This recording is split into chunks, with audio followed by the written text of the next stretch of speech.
Ну вот, разобрал, располовинил мост. Конечно, тут все пиздец. Вот этот подшипник, большой сюда подшипник, прокладки. Ну, тут более-менее тоже.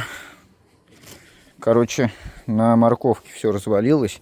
Она там в даче. Сейчас поеду за запчастями. Тут вроде более-менее все нормально. Есть сколы, конечно, по зубьям.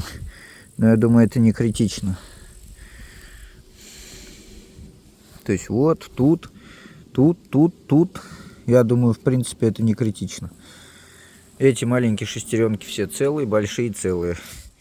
Тут все заебись.